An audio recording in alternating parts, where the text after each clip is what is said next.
Hey guys, welcome back. You ever wonder why Nagini's skin color changed?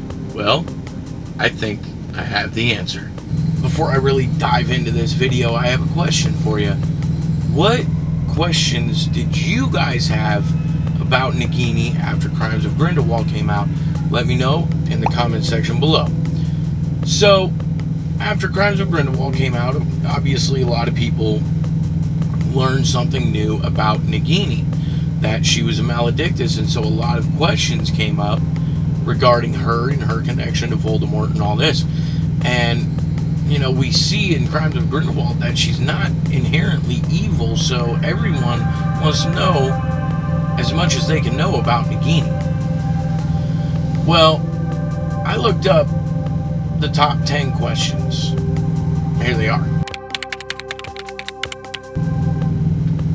So those are the top 10 questions that people have about Nagini. Well, I had 3 that weren't even on that list because apparently no one thought to ask these questions. And the first one I've already done a video about is whether Nagini being a maledictus caused her to have cursed venom.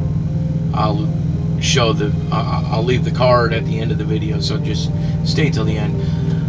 So, the second one is actually this video right here, and that is what caused Nagini's skin color to change. And then the third video is actually going to be a later video, but is, did Voldemort know that Nagini was a maledictus? So,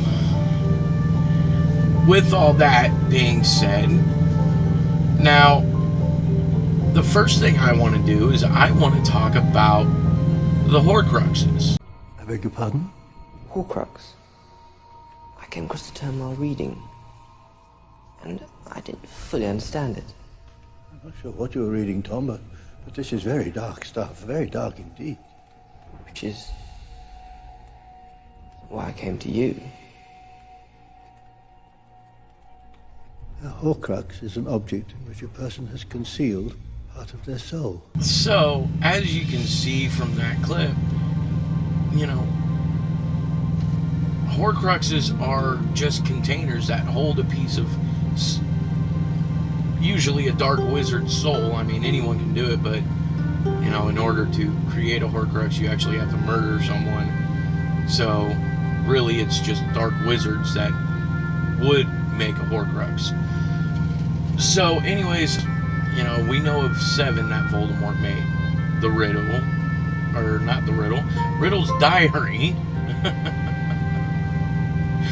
Marvolo Gaunt's Ring, Slytherin's Locket, Helga Hufflepuff's Cup, the Diadem of Ravenclaw, Harry, and Nagini herself. But before I talk about Nagini, I want to talk about Harry, actually. And particularly Harry's scar. My scar keeps burning. It's happened before. Not like this. So Harry's scar, you know, that is actually where the piece of Voldemort's soul that was, you know, that just detached from the original, because his soul was so mutilated already, that scar is actually where that piece of soul entered into. So every time Harry talks about his scar hurting him, he describes it as a burning type of pain. Pain like he'd never felt before pierced his head. It was as though his scar were on fire. Half blinded, he staggered backward. So tell me, Harry, said Dumbledore, your scar, has it been hurting at all? Harry raised a hand unconsciously to his forehead and rubbed a lightning-shaped mark. No, he said, and I've been wondering about that. I thought it would be burning all the time now Voldemort's getting so powerful again. The old scar on his forehead, which was shaped like a bolt of lightning, was burning beneath his fingers as though someone had just pressed a white-hot wire to his skin. And I thought this was pretty significant as to what Horcruxes actually do to a living person. Another person that we know of that was actually temporarily a Horcrux was Professor Quirrell, because he had the original piece of Voldemort's soul that was not only possessing him, but it was attached to the back of his head in a very odd sort of way. And so when Professor Quirrell tried to, touch Harry, to kill him, he ended up burned. Master, I cannot hold him. My hands, my hands. And Quirrell, though pinning Harry to the ground with his knees, let go of his neck and stared bewildered at his own palms. Harry could see they looked burned, raw, red, and shiny.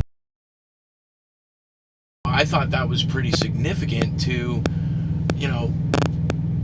why Quirrell got burned. I mean, yes, we know that Harry is protected by Lily's sacrifice, and that protection resides in his blood. Harry. Why wouldn't Quirrell be able to touch Harry? I think is because he was technically a Horcrux at this point. And the Horcrux, or the piece of soul that was Voldemort that was attached to Quirrell, is what actually burned Quirrell.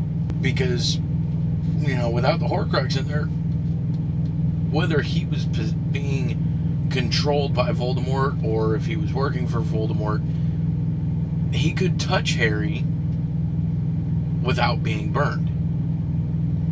So it was a combination of the two. I mean, that one was just one of those, it's an honorable mention type things. So now let's talk about Nagini.